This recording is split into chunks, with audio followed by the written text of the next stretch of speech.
할렐루야. 7월 31일, 7월의 마지막 날 목요일입니다. 기도하겠습니다. 전능하신 하나님 감사드립니다.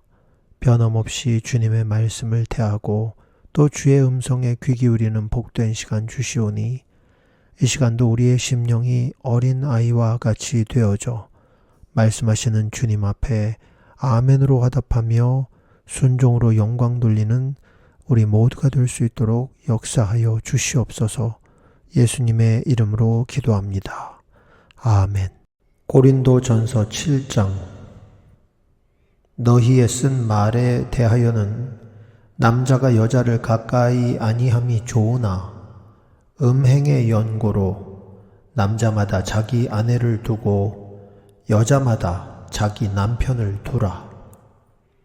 남편은 그 아내에게 대한 의무를 다하고 아내도 그 남편에게 그렇게 할지라. 아내가 자기 몸을 주장하지 못하고 오직 그 남편이 하며 남편도 이와 같이 자기 몸을 주장하지 못하고 오직 그 아내가 하나니 서로 분방하지 말라. 다만 기도할 틈을 얻기 위하여 합의상 얼마 동안은 하되 다시 합하라. 이는 너희의 절제 못함을 인하여 사단으로 너희를 시험하지 못하게 하려 함이라. 그러나 내가 이 말을 함은 권도요 명령은 아니라. 나는 모든 사람이 나와 같기를 원하노라.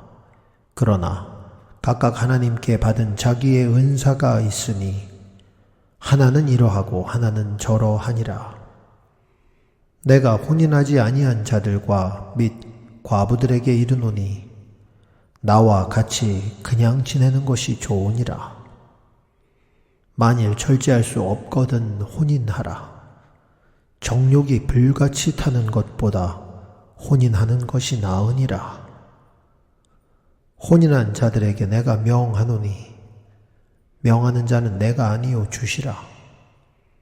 여자는 남편에게서 갈리지 말고 만일 갈릴지라도 그냥 지내든지 다시 그 남편과 화합하든지 하라. 남편도 아내를 버리지 말라. 그 남은 사람들 결혼하지 않은 다른 사람들에게 내가 말하노니 이는 주의 명령이 아니라.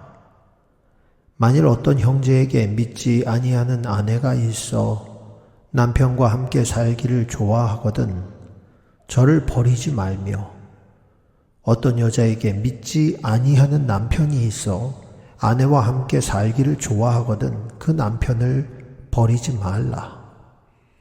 믿지 아니하는 남편이 아내로 인하여 거룩하게 되고 믿지 아니하는 아내가 남편으로 인하여 거룩하게 되나니 그렇지 아니하면 너희 자녀도 깨끗이 못하니라. 그러나 이제 거룩하니라. 혹 믿지 아니하는 자가 갈리거든 갈리게 하라. 형제나 자매나 이런 일에 구속받을 것이 없느니라. 그러나 하나님은 화평 중에서 너희를 부르셨느니라. 아내된 자여 내가 남편을 구원할는지 어찌 알 수 있으며 남편된 자여 네가 네 아내를 구원할는지 어찌 알 수 있으리요. 오직 주께서 각 사람에게 나누어 주신 대로 하나님이 각 사람을 부르신 그대로 행하라. 내가 모든 교회에서 이같이 명하노라. 할례자로 부르심을 받은 자가 있느냐? 무할례자가 되지 말며 무할례자로 부르심을 받은 자가 있느냐? 할례를 받지 말라. 할례 받는 것은 아무것도 아니요 할례 받지 아니하는 것도 아무것도 아니로되 오직 하나님의 계명을 지킬 따름이니라. 각 사람이 부르심을 받은 그 부르심 그대로 지내라. 네가 종으로 있을 때 부르심을 받았느냐? 염려하지 말라. 그러나 자유할 수 있거든 차라리 사용하라. 주 안에서 부르심을 받은 자는 종이라도 주께 속한 자유자요. 또 이와 같이 자유자로 있을 때에 부르심을 받은 자는 그리스도의 종이니라. 너희는 값으로 사신 것이니 사람들의 종이 되지 말라. 형제들아, 각각 부르심을 받은 그대로 하나님과 함께 거하라. 처녀에 대하여는 내가 주께 받은 계명이 없으되 주의 자비하심을 받아서 충성된 자가 되어 의견을 고하노니 내 생각에는 이것이 좋으니 곧 임박한 환난을 인하여 사람이 그냥 지내는 것이 좋으니라. 네가 아내에게 매였느냐? 노이기를 구하지 말며 아내에게서 노였느냐? 아내를 구하지 말라. 그러나 장가 가도 죄 짓는 것이 아니요 처녀가 시집 가도 죄 짓는 것이 아니로되 이런 일들은 육신의 고난이 있으리니 나는 너희를 아끼노라. 형제들아, 내가 이 말을 하노니 때가 단축하여진 고로 이후부터 안에 있는 자들은 없는 자같이 하며 우는 자들은 울지 않는 자같이 하며 기쁜 자들은 기쁘지 않은 자같이 하며 매매하는 자들은 없는 자같이 하며 세상 물건을 쓰는 자들은 다 쓰지 못하는 자같이 하라. 이 세상의 형적은 지나감이니라. 너희가 염려 없기를 원하노라. 장가가지 않은 자는 주의 일을 염려하여 어찌하여야 주를 기쁘시게 할꼬 하되 장가간 자는 세상 일을 염려하여 어찌하여야 아내를 기쁘게 할꼬 하여 마음이 나누이며 시집가지 않은 자와 처녀는 주의 일을 염려하여 몸과 영을 다 거룩하게 하려 하되 시집간 자는 세상 일을 염려하여 어찌하여야 남편을 기쁘게 할꼬 하느니라. 내가 이것을 말함은 너희의 유익을 위함이요 너희에게 올무를 놓으려 함이 아니니 오직 너희로 하여금 이치에 합하게 하여 분요함이 없이 주를 섬기게 하려 함이라.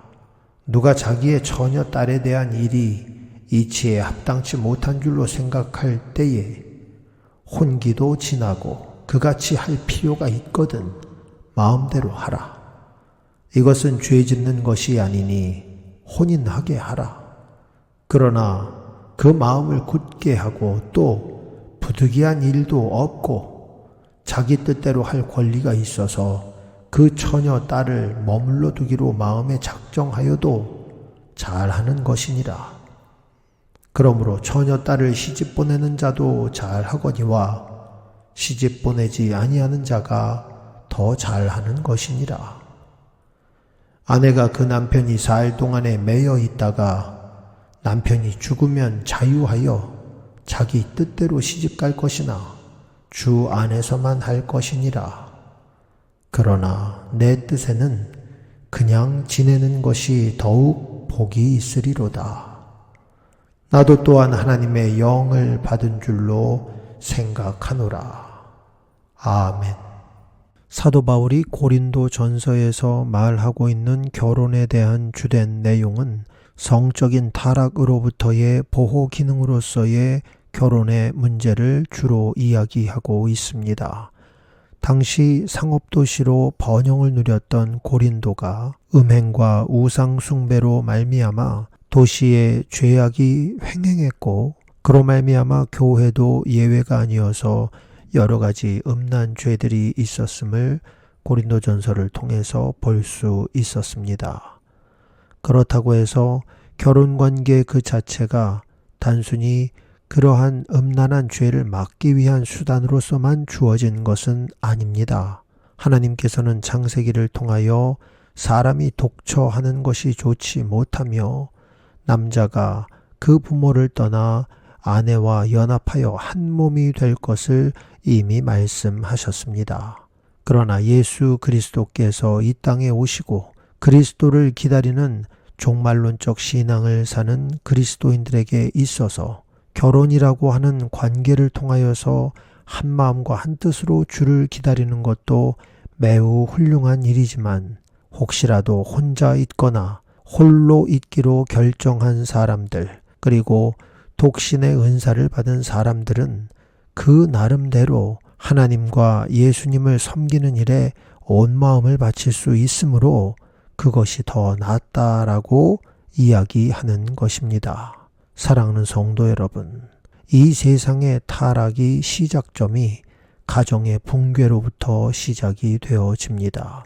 사회를 구성하고 교회를 구성하는 가장 기본적인 단위가 바로 가정이기 때문입니다. 그리고 그 가정의 중심에는 남편과 아내, 부부가 있습니다. 이 부부가 하나님의 말씀 안에서 한 마음과 한 뜻으로 주를 섬기게 되면 그 가정은 예수 그리스도로 인하여 우뚝 선 신앙의 가정이 될 뿐 아니라 그 자녀들에게 신앙의 대물림을 통하여서 강력한 교회의 기반이 되어집니다. 그리고 이러한 가정이 모여있는 거룩한 교회는 결국 사회와 국가를 성결하게 개혁할 수 있게 되는 것입니다.